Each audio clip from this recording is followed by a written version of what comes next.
is Rudy Giuliani, and here we are in Palm Beach on St. Patrick's Day. It was yesterday. Man, I'll tell you, since Biden's been president, it's been going around. Huh. I don't know. When I get up to leave, Ted, would you tell me which direction to go in? And when I go on the beach, would you please stay closer to me than the first stepmother stays to? Yeah, but when you're on the beach, Mr. President, nobody even knows you're there. You don't really need anybody. You can just go there on your own. Nobody says hi. You're talking about Biden, not me. Yes. When I go to a beach, everybody comes around. Yeah, of course. Yeah, I thought we were playing pretend Biden. Because I'm honest and decent, good, and people like me, and everyone knows, oh my God, there's Satan. So, oh, wow. Well, big telephone call today. Big call. Wonder what they charge for the call. I got an hour and a half to Moscow. And I don't know, we should play, although it's a little stupid, we should play the telephone call between Peter Sellers and the Russian premier in Dr. Strangelove. Dmitry, don't get excited now. I have something to tell you. It's the good news and bad news. What do you want to hear first, Dmitry? Now I'm going to tell you the good news. The good news is we got control of it. The bad news is there's a big bomber headed for Moscow, 10 minutes out, with a major hydrogen bomb ready to detonate Moscow. Dmitry, there's no reason to talk like that now.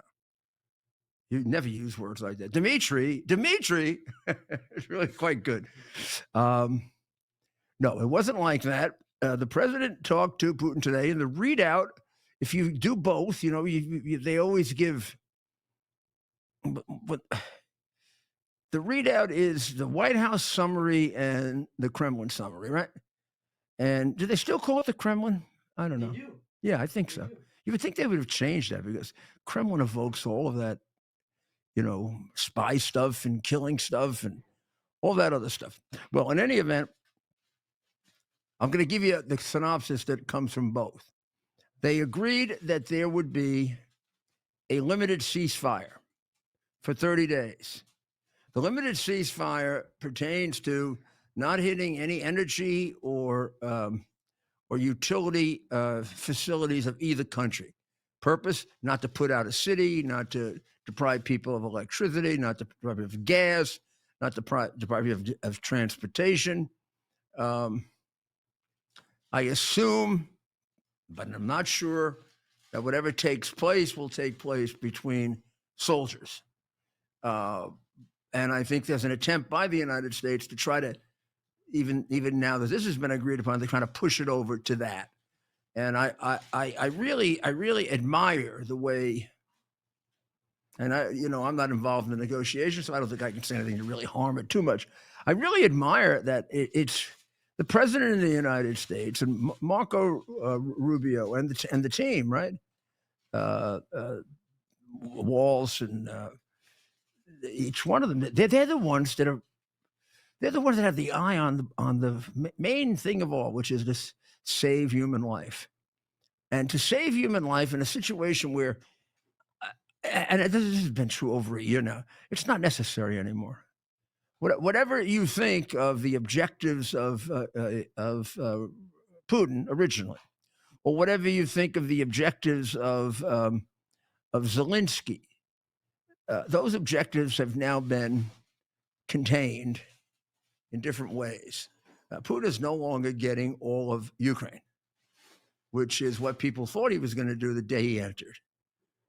And Zelensky is not completely getting him out of Ukraine, which is what he thought he was going to be able to do with the help of the United States and Europe.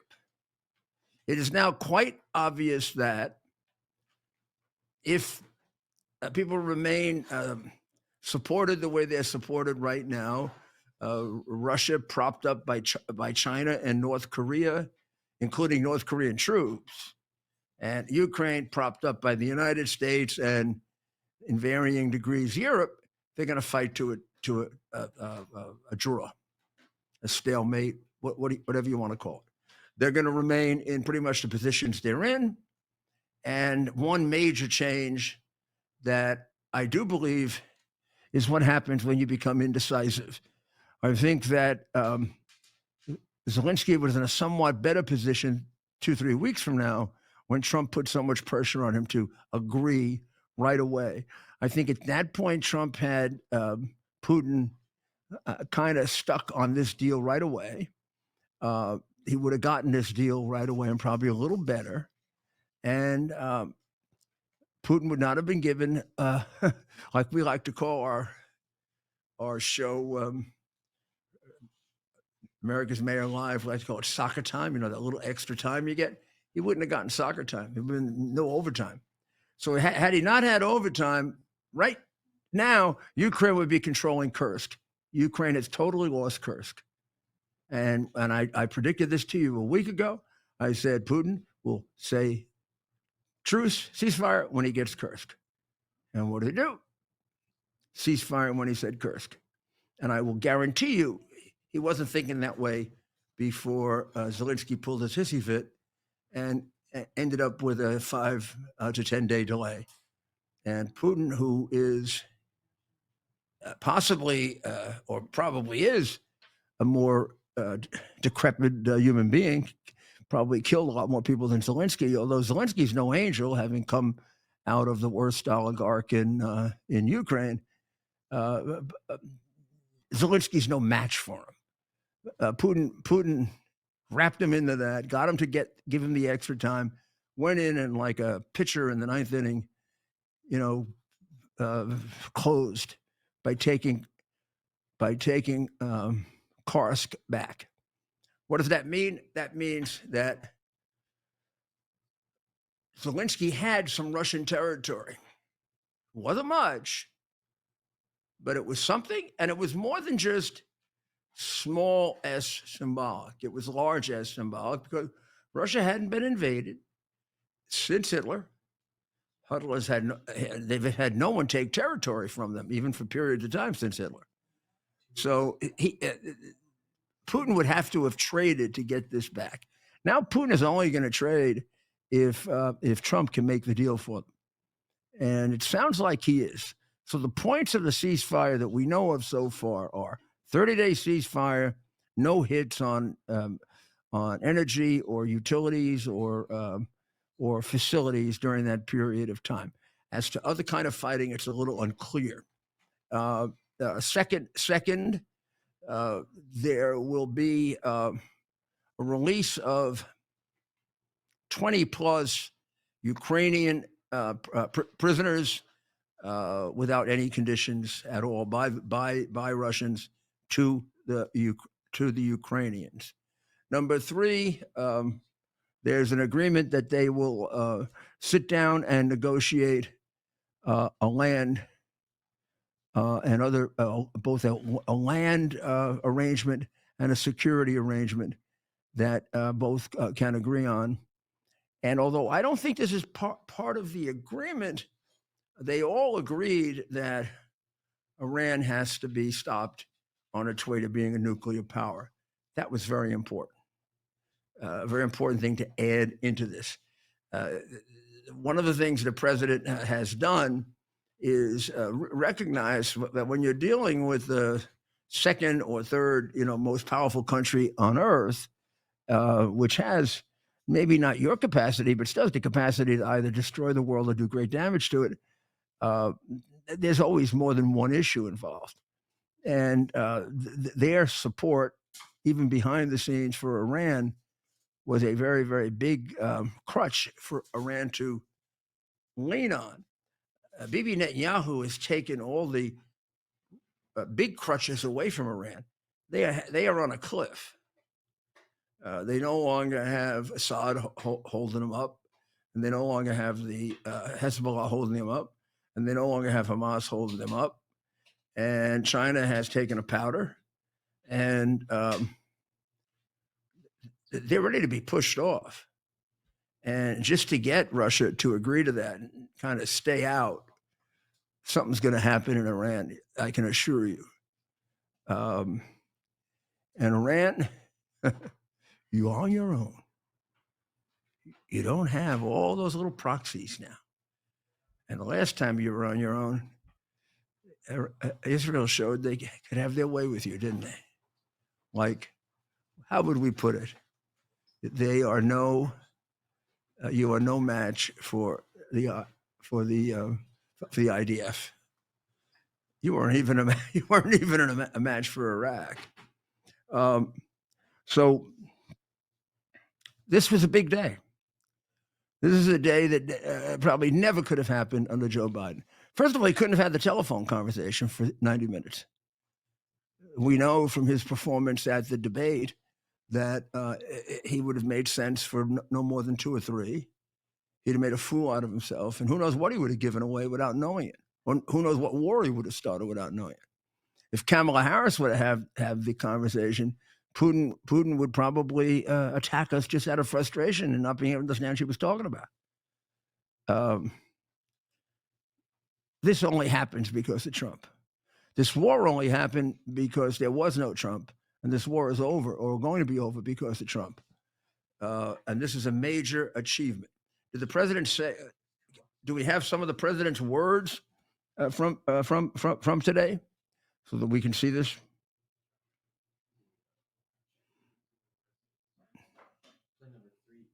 They didn't release words from the call. Well, it says photo screenshot of POTUS Truth Social post. Maybe we could put that up. Like Little Independent Thinking might have produced that.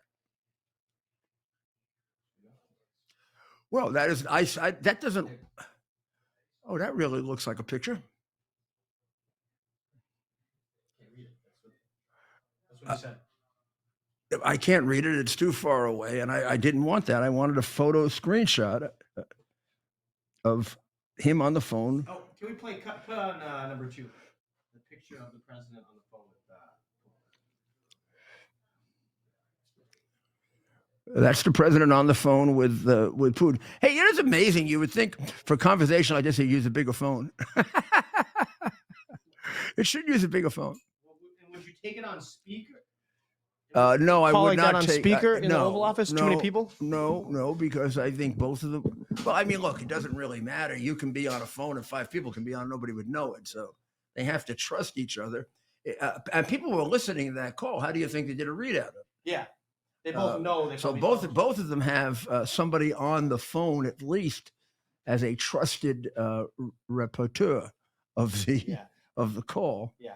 Probably the senior staff, maybe Mr. Waltz was on there. Well, no, maybe, but there'd be somebody on there to take notes, and that would probably not be senior. Yeah. It'd be more like a very high level stenographer. Yeah. And maybe we could show Putin and Trump So let's play cut 3 while we talk here. So this should not be this should not be distracting. This was, of course, when they met in 2019.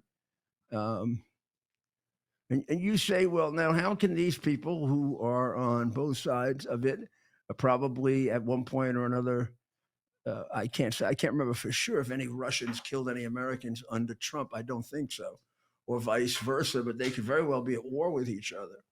But the idea is not to have war. The reason we have a big military is to prevent war, not to go to war. But you can't prevent war unless you're ready, willing, and able to go to war. Now, if you want to put up the agreement, Ted, maybe you'll be able to read it because I couldn't see it on the screen. Sure. So let's go ahead and put on cut one more time, and I'll read that off for you. This is coming from the president today on Truth Social, and it came out right after the phone call. This is the president speaking. My phone conversation today with President Putin of Russia was a very good and productive one. We agreed to an immediate ceasefire on all energy and infrastructure with an understanding that we will be working quickly to have a complete ceasefire and ultimately an end to this very horrible war between Russia and Ukraine. This war would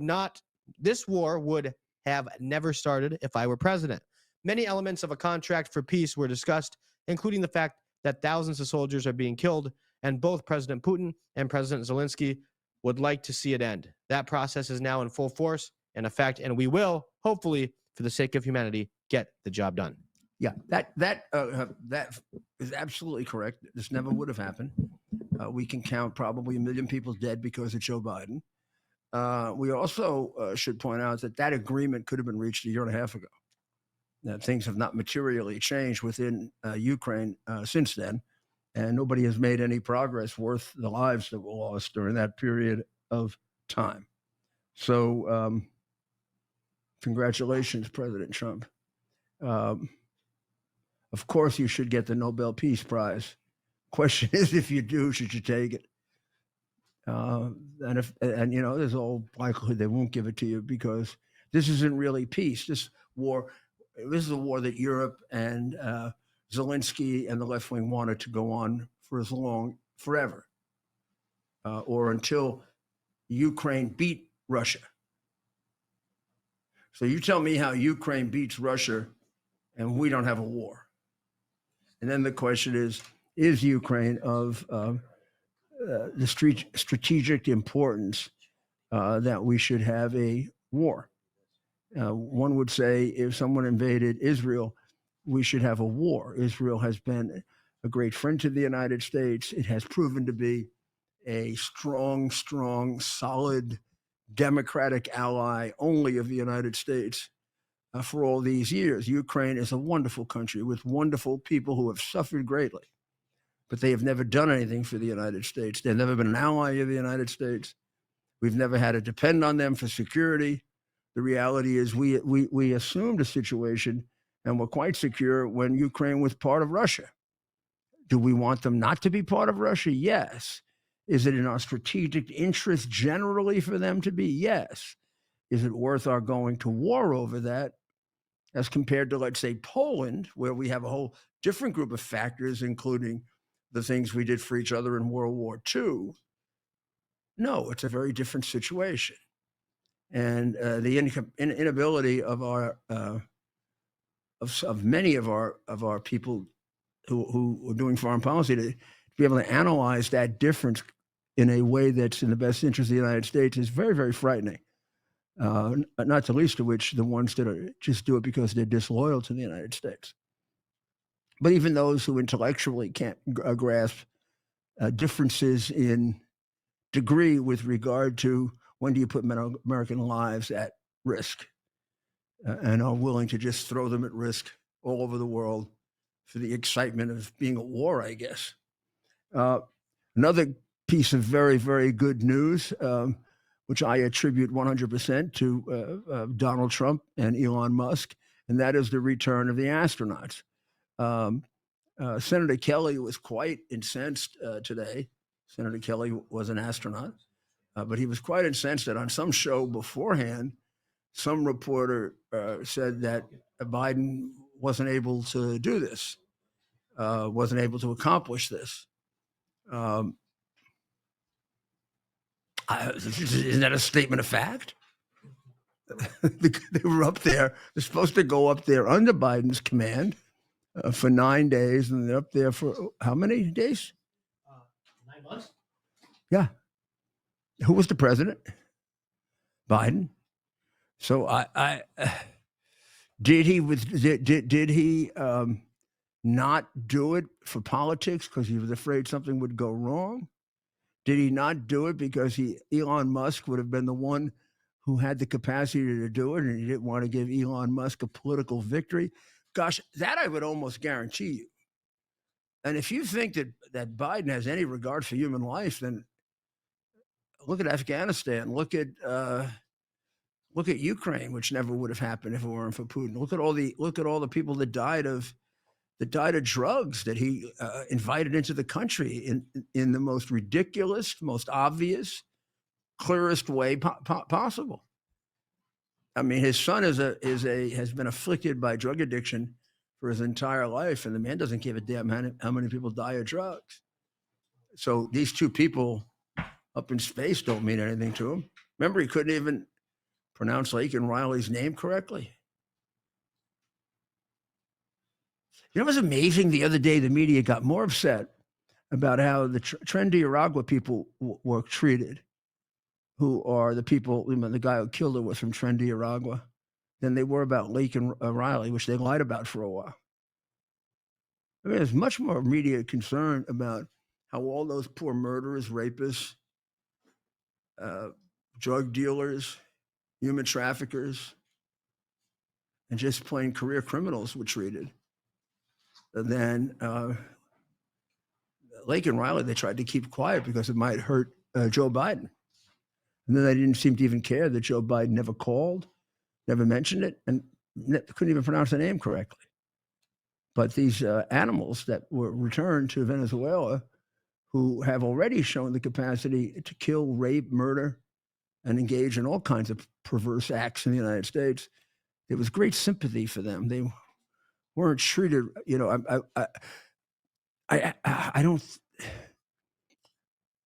think I don't think the airplane taking them down to Venezuela had dinner service for them. Not a full dinner service. They were given a couple of sandwiches. And unbelievable to treat those people that way. Oh, Trump is so horrible. Should be treating these murderers and rapists and perverts, should be treating them with great respect. Why? Because they're sick people, that's why. So the astronauts were saved, and it was, of course, Elon Musk's rocket ship. What would you call that? The one up there? Yeah, it's a space capsule. Right. And he could have done this, he says, 6 months earlier. I mean, these people could have died up there during that period of time, but politics prevails. Do we have any? We have something to yeah. Shall we show people? This happened within the last hour. I do believe we have some video and pictures from today's landing. And they're all safe, right? Yes. Including the Russian who was with them. Right. So if we can, let's play some.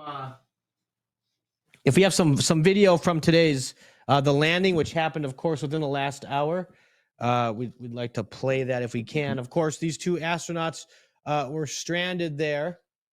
Here we go. Sent for 9 months. Right.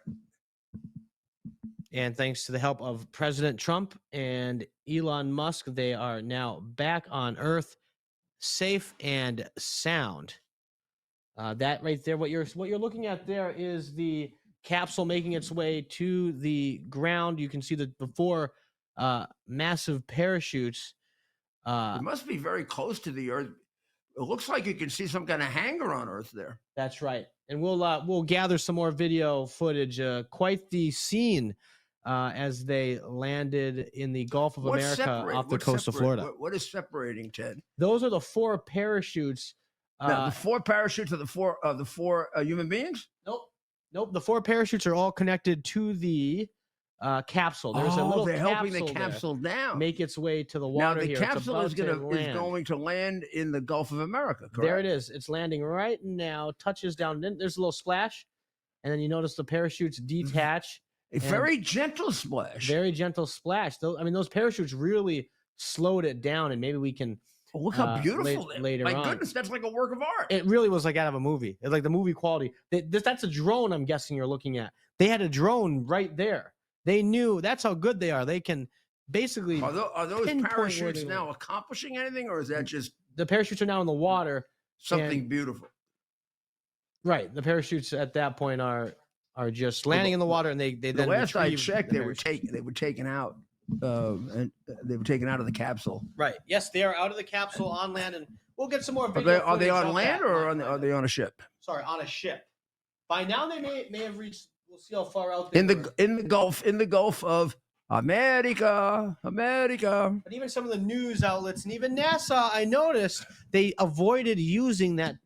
I'm not saying they didn't use it. I didn't watch all the coverage. Did you get the name of the person? Yeah, I'm going to get those names, Mayor, because they should be gone tomorrow. Off the coast. This is how they worded it. Off the coast of Tallahassee.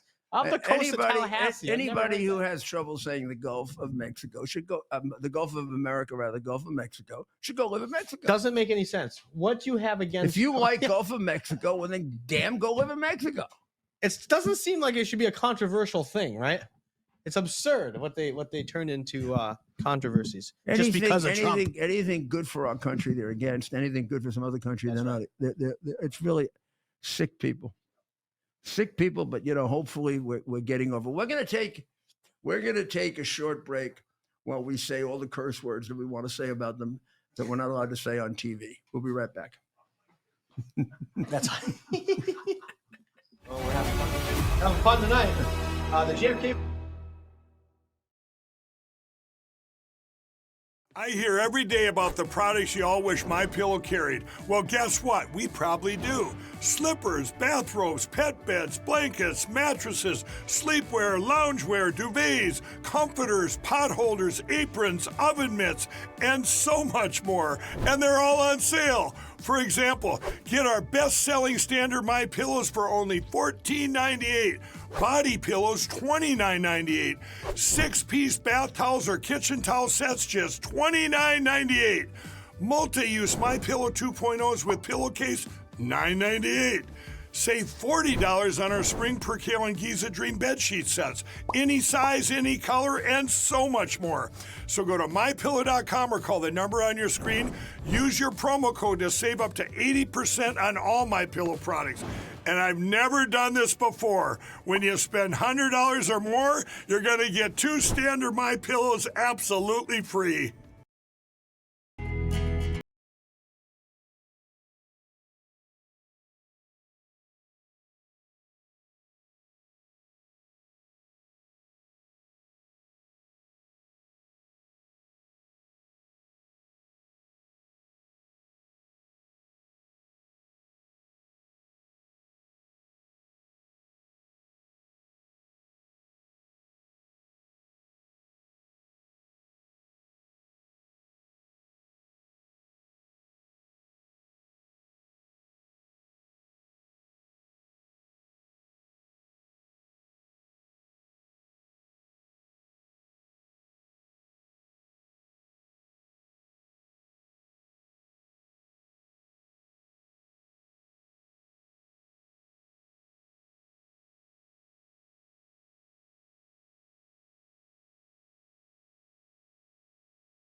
Tired of volatile stocks and tiny dividend yields? Here's something different. Imagine collecting steady monthly income from America's richest oil fields without owning a single oil stock.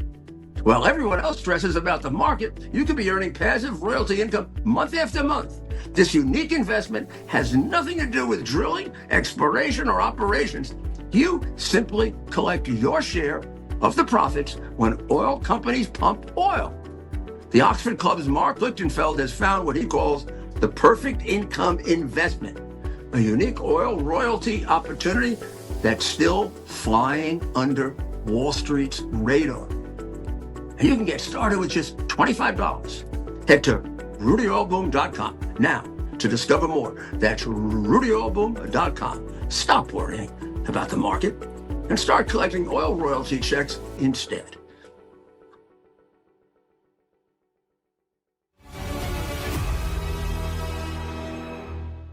Soon.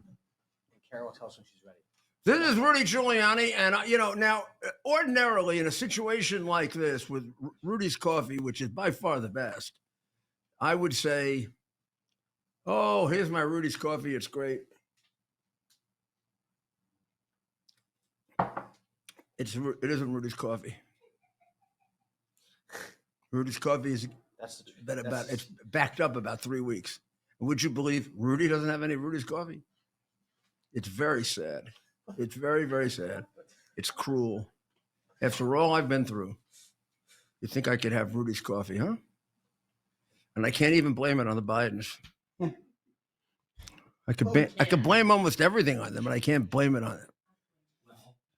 You think they went down there? You think Hunter on his way down to where is Hunter now? South Africa of all places. He's in South Africa. It's really strange. I didn't realize that South Africa has gotten as infiltrated and infested with organized crime and drug dealers and human trafficking. And There have been several very, very damaging articles in Epic Times about it. And all of a sudden, the next thing I see, I read 3 articles in a row about how South Africa has completely turned into like a criminal wasteland. And there's Hunter Biden right in the middle of it. Used to be that Ukraine was the number 2 corrupt country in the world. Oh, I'm going there, Hunter said. Now he's got South Africa. But of course, his wife comes from South Africa. So that's really the excuse, because he's a family man. Yeah. So there was a spot where the astronauts thanked the 2 people that had the most to do with finally getting them down while Biden was playing his fiddle while they were up in space, possibly going to die. Can we show them thanking the 2 people who are the most responsible for it? Let's go to cut 5. Number 5. Don't make all those plans without me. We'll be back before too long. I can tell you at the outset, all of us have the utmost respect for Mr. Musk, and obviously respect and admiration for our President of the United States, Donald Trump. We appreciate them. We appreciate all that they do for us, for human spaceflight, for our nation. And we're thankful that they are in the positions they're in. That's a full endorsement. Now, you could not have said that without going over the line any better than he did. I mean, they were sent up there by Biden to come down in 5 days. What? Well, how many days later? 9 months. 9 months. 9 months later, a whole new president brings him down. And that guy Musk has been around for that entire 9 months. What Musk did now, he could have done 9 months ago and was willing to do. Musk was not holding up so he could just do it for his friend Trump. And in fact, when this all started, I'm not even sure they were friends. I mean, they sort of developed it toward the end of the campaign. But in any event, the man is enough of a patriot to have done it at any time, just like I would have done it, and you would have done it, and Ted would have done it, and Joe the Box would have done it. Oh, Joe the Box would have been in there. He would have been in the capsule himself. This is the first time. He's so respectful, Joe. This is the first time he's ever entered a room and not made a lot of noise.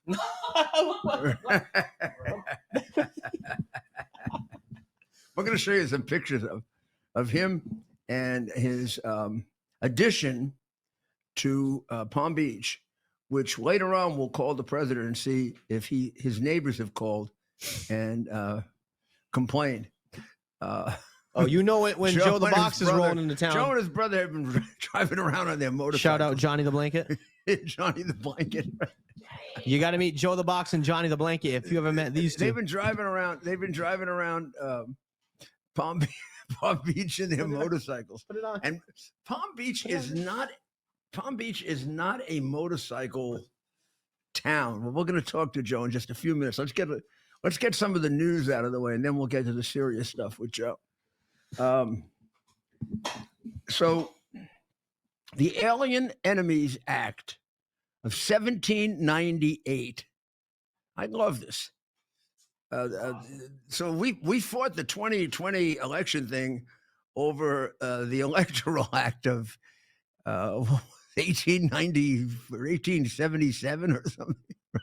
Now we're using the Alien Enemies Act of 1798, which was passed under none other than John Adams. And but the act makes it great. Just think about this. Ted and I go back to when they denied there was Nicaragua, when the Bidens and the Democratic traitors and those American politicians who like to see Americans killed denied that there was Nicaragua. They denied it in New York. They denied it all over the country. They denied it, particularly Governor Feliz Navidad and Mayor Little Baby in Denver denied it. And remember he was gonna stand out there and stop Tom Homan from coming in. He's gonna stand in front of the gates of Denver and stop Tom Homan from coming in. Have you seen Baby Mayor? Have you seen Tom Homan? That would not be. No. I would not recommend that this guy stand in the way of Tom Homan. I was actually worried about it because I thought this guy would actually Wouldn't even be a fight. This guy have a heart attack if he saw Tom. It's Tom coming And at I him. also was a little confused because Denver doesn't have any gates to the city. I thought he did that as a fake. So then Tom couldn't find him. He wouldn't know where I'll meet you at Tom the would, gates Tom to the would city. show up heading toward Denver. Where are the gates to the city? We don't have any gates. Well, I guess it's a way he wouldn't have to meet up with Tom then. But then Tom could have taken the mayor. No way he could. Tom, I don't believe, and I know we're both very close to Tom, both Joe and I. But when Joe comes on, I'm going to show him Governor Navidad, and there's no way that Tom could take Governor Navidad. No way. Governor Navidad would have stopped him. But you'll see that for yourself, right. and you'll make your own choice about that. You make your own choice about that. But so they picked them all up, and they brought them to El Salvador. What are they doing in El Salvador? Well, the president of El Salvador is an entrepreneur, it sounds like. He wants to make a little money. He's charging us 25 grand a year or a month. I can't remember. One or the other, but it costs double that for us to do it, to house these people. So we're saving half the amount of money it would cost us, and we're sticking them in an El Salvadoran jail, which many, many people say is horrible. It actually isn't horrible, but it isn't bad if people say that, because maybe people stop coming in illegally if they think they're going to go there.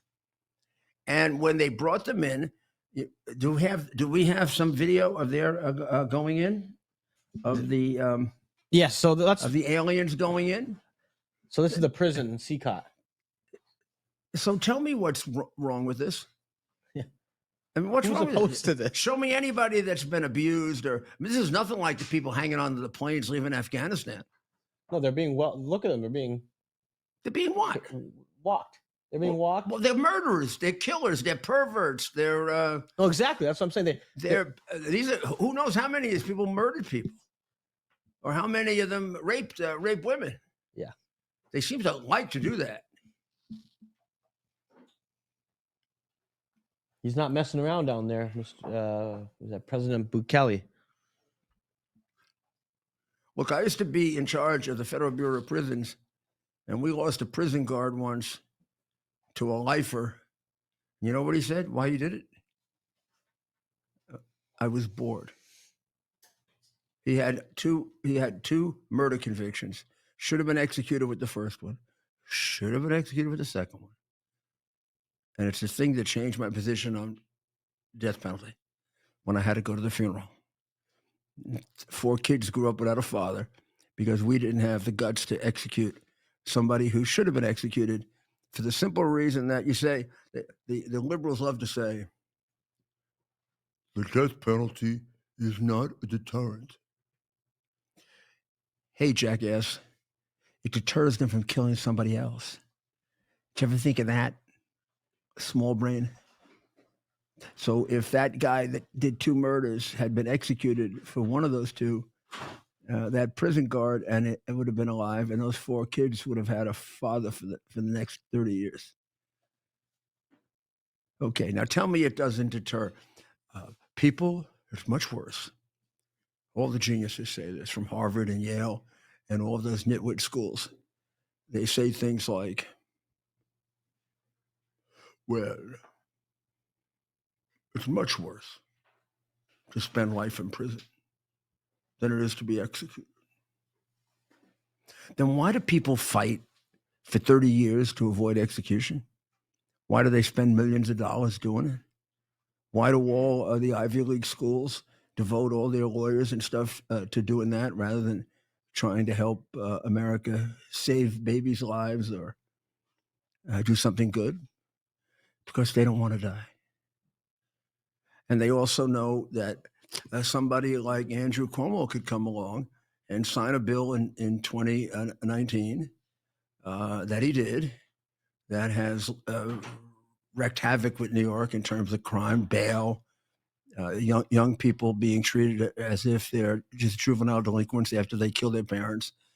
But maybe the worst of all is his discovery bill, where you have to turn over all your evidence right away. Crime convictions for crimes went down by something like 400% because of that, which means those people went out on the street. Now, here's the worst of all with Andrew Cuomo, who wants to be mayor of the city that I fixed and that they ruined.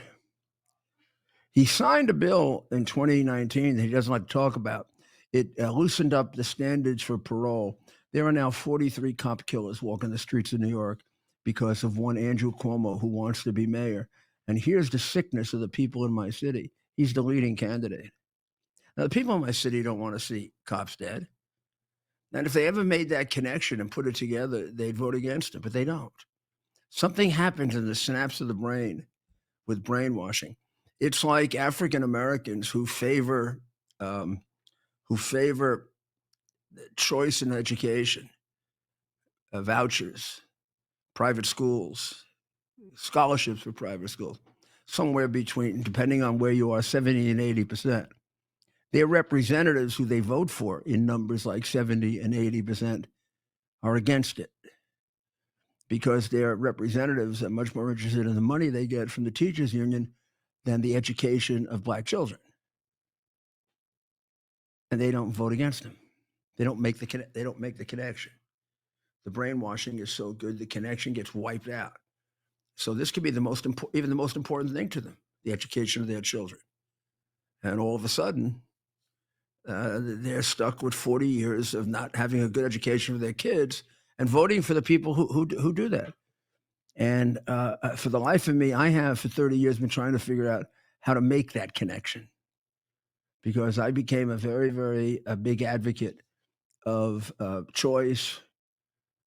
Let's say every alternative there is to urban public schools. When I became mayor of New York City, and I thought I could turn it around, and in 2 years I realized I didn't have. I was just destroying the lives of these children with this school system, because it isn't a school system; it's a communist developed. Going back to Dewey, who put all kinds of Marxist principles into education. The union itself was founded by communists, and it's now done an unbelievably masterful job of making many of our children into young people who hate America and love Marxism. And they don't even know why. And they are so poorly educated, it becomes jokes on both liberal and conservative stations. You go out and interview them, and you ask them, who's the mayor? Fiorello LaGuardia. No, that's an airport, sweetheart. These are the things we have to change. The excitement of the period of time we're living in is, and you see how busy he is, right? We're tackling all of it. We're going after all of it. Well, you can't do all that at once. We don't have a choice. We want our country back. We want to pass on our country better than we got it to our kids. And to do that, we got to stop this racing train toward communism and turn it around. And boy, Superman is doing it. Like that, just like that. So, shall we look at the? Pardon me? Oh, we have Kara at the White House. Oh, good. So we'll look at Kara. That's always nice. Let's look at Kara. Our White House Washington correspondent, Kara Castronova. There she is. Where are you, Kara? We can't see the background too well. Tell me where you are. I'm at the White House. You can't see it behind me. It's pretty bright, but maybe the camera's not catching it. Yeah, I'm here at the Where, White House. Let me outside? move so On the you can lawn? see. I'm outside. On the I'll lawn? move. I'm on the lawn. See right there? See the White House? Wow, Yeah. look at it. Yeah. It looks great. Are they having a party It tonight? does. I don't know, but if they are, the press is not invited. President Trump has been inside there doing some serious work all day. Obviously, he was on the phone with Russian President Vladimir Putin earlier in the day, and he did that very important phone call. Then he signed I some know that. executive orders later on. So, and as you know, the call went pretty well, and it looks like there's going to be a ceasefire, at least on the energy infrastructure, bombing of that, and hopefully a full and permanent ceasefire in the future. Well, I'm going to tell you something funny. I wasn't sure I would tell anyone this, but this morning this morning at about 10 o'clock, right before he called President Putin, I inadvertently called. I made a mistaken dial. I was trying to call Ted. I was trying to call Really? Ted, and I called Mr. Trump, Donald Trump instead. And I was I was mad at him because he had left the top of my car open, and I had to go do something very quickly. And I said, Ted, I'm going to kill you. And then I realized that I had left a message on the president's phone. Oh my My God, goodness. the Did Secret he Service is gonna come. reply? So I called him up to correct him, and he picked up the phone. He picked up the phone. I said, Mr. President, this was a misdial. And we had a So very maybe nice that's conversation. why that's probably why the call went so well with Putin. Maybe you're a good luck charm. It I was think yeah, that was because it the was good call luck. He told me he was gonna go on with Putin, and I wished him luck. It sounded like a good conversation. It sounds like they got Putin off the no ceasefire, even if it is sort of halfway there. That's a good step. There's going to be a ceasefire on electricity, energy, all the things that would disable a city. right. That should pretty easily lead over into people. So, what do you think? What's the feeling of the White House about how this is going to go? I think the feeling is good, even with a lot of liberal media. I was listening to some of the reporting today. Everybody wants to say bad things about Trump and saying how he's kowtowing to Putin, but that's really not the case, obviously. And it seems like the reporting here has been somewhat fair for the most part. People I think are hopeful. Trump said he was going to end the war in Ukraine and Russia, and it seems like this is the first stop. The first step, obviously, is making friends with Putin. I read a quote today by Abraham Lincoln, which was, "You basically the best way to fight your enemy is by becoming friends with them. That's how you get rid of your enemy, is by becoming their friend." So I think that Trump has that mentality, that negotiating mentality, like keep your enemies closer and, negotiate with them. And that's what's happening. I think he spoke more to Putin today, just today for those 2 hours than Trump did I'm sorry, than former President Biden did in the 4 years of his presidency. And there was a lot of, I think, taken in the right direction today. Like I said, more than the past 4 years with Biden. Nobody even imagined a President Biden holding a conversation with Putin, or with anyone for that matter, but especially the president of Russia. Well, I think that's absolutely true. It's a very, very good observation. And the reality is, when you have an impossible problem, and they have a stalemate, right? They don't have an obvious solution. Ukraine knows it can't get it all back. It really doesn't know how much it wants back. Russia doesn't want to give any back. And somehow he's going to have to do a miracle. He's going to have to get a certain amount back that makes Ukraine feel whole and makes Russia Right. feel as if they haven't been denied some benefit from their military conquest. And I have an idea of what he wants to do, and I can't tell you he's going to accomplish it, but there's nobody that would have more of an opportunity to accomplish it than he does. You know what really strikes me? And Putin or Zelensky might get mad at this. He seems to care about their people more than they do. It's true. I mean, that Trump has said a number of times that a lot of people are dying and they're not Americans, they're Ukrainians and they're Russians, but they're human beings. And that's the truth. I mean, he's a very, I think, empathetic president that actually cares about humans, even though people want to paint him otherwise. So yes, it's definitely very obvious to us reporters here at the White House that Trump really does genuinely care about the Ukrainian and the Russian people. He's seen pictures, he's seen photographs. I have too. You really don't see them on the media, but if you look, you will find them. And it's just horrifying. Like, war is a terrible thing. My dad was a Vietnam veteran. He's buried in Arlington Cemetery, less than a few miles away from where I'm standing right now. And, so yeah, more than anyone, I know just how devastating war can be on a family. And right now, as we're speaking, Ukrainians and Russians are dying. Or hopefully they're not now, now with these peace. But Trump was saying that, I think it's 2,000 a week that are dying. And when he had that meeting with the NATO Secretary General, he made the comment that as we're having this meeting, there's 2 Ukrainian and 2 Russians that are dying like every couple minutes. So it's just, it's not a joke. Human life is precious. And I think the president really recognizes that. And he's bringing that to the forefront of the conversation. It wasn't part of the conversation for the past 3 years. You know, Zelensky disastrously played that little game and put things off for a week or 10 days, which allowed Putin to take Kursk back. So now Zelensky has less to bargain with than he had a week and a half ago. Putin was still going on killing people, and so was Zelensky. And the only one Right. that's in there talking about this is a needless loss of human life is Trump.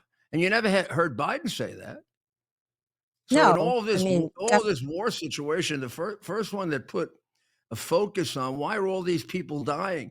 Russia has what they have.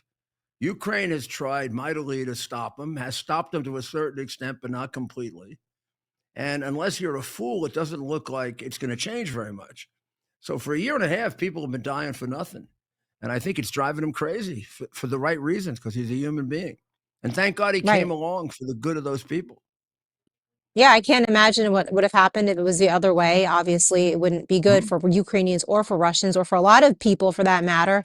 And everybody knows that. And, I think that the media was grudging today, but they were, there wasn't really much bad to be said about that call with President Putin and, President Donald Trump today. It went well.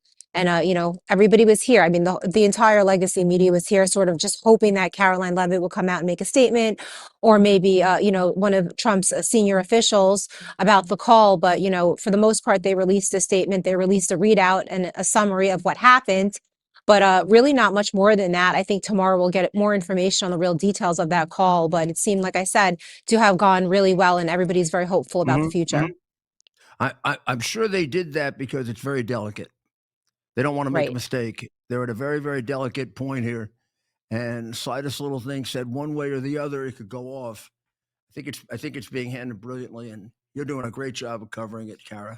And We're so lucky to thank you have so you much. there. And thank you. And I'm lucky to be on your show as always. One of my favorite shows. I always tell everybody, watch Rudy Giuliani. He is one of the best, if not the best. So we love you so much. And my cameraman Gary right here is a huge fan. He's jumping up and down because he loves you. We love you, Mr. Mayor, and so does everybody here in Thank you. Washington D.C. Take good care of it, Gary. It's a dangerous We place there will. in Washington. Right outside, we're going to walk out. It's a peaceful, there is a protest right outside the White House gates right now. So we're going to walk by that when we leave here. What are they protesting? Peace in Ukraine? They're protesting. I think it's the pro-Palestinian protesters. They're doing a rally outside right yeah. now.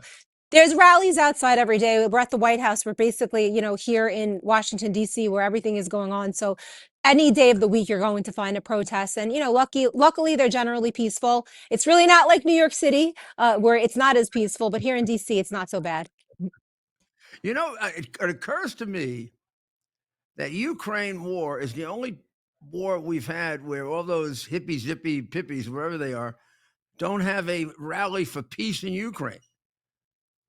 That's what All I'm the wondering. How lefties come want that doesn't more happen? war in Ukraine. It's the only place they usually they're in favor of peace. They're peaceniks, except Right, Ukraine. Well, right. we'll see. Well, thank you, Carol. We'll talk to you tomorrow. Have a good Thank you, evening. Mr. Mayor. Have a good night. You too. Well, that was a good report. We'll take a short break. Well, 2 minutes, and we'll be going on to America's Mayor Live on X, which we want you to come over and listen to, because we're going to have quite a bit of a political discussion, and we're going to take a look at what's going on in Israel. We're going to talk about Biden's magic auto pen, which apparently we always thought there was like somebody behind the curtain making decisions. That is not true. The auto pen made decisions. So if the auto pen likes you, you got a pardon. And if the auto pen didn't like you, you were screwed. This was a robot artificial intelligence auto pen that was the president of the United States for 3 out of the last 4 years. And because Biden wasn't able to use his pen, things like he fell down going up the stairs happened, and he fell in the rose bushes, and he thought he was talking to dead people. And it's all that damn auto pen that did it. and we'll take a look at all the fighting that's going on over expelling a guy who favors terrorist murderers over Americans and Jews. But some large portion of America feels very sorry for him because for some reason, I guess some large portion of America hates Americans and Jews. And maybe we got to fix that, huh? And maybe we got to explain to them what they're actually protesting for. So we'll be back tomorrow night. We'll see how much more progress we make toward peace and saving the lives of these people. And we'll see the progress that we make toward deconstructing the horrible deep state, which is so much more corrupt than anybody ever realized. And this is a Herculean task, taking this thing apart, because every place you look, there are crooks and thieves. And it's a very discouraging thing if you love government and you love America. But it's a very exhilarating thing when you see the kinds of people that Trump has brought around him who aren't dissuaded by that, but are just pushing right ahead. So we'll be back tomorrow. Right now, you go over to X if you're not on it, and we'll continue our analysis of all the news you don't get anyplace else. And then we'll be back tomorrow night at 7. Okay? God bless America.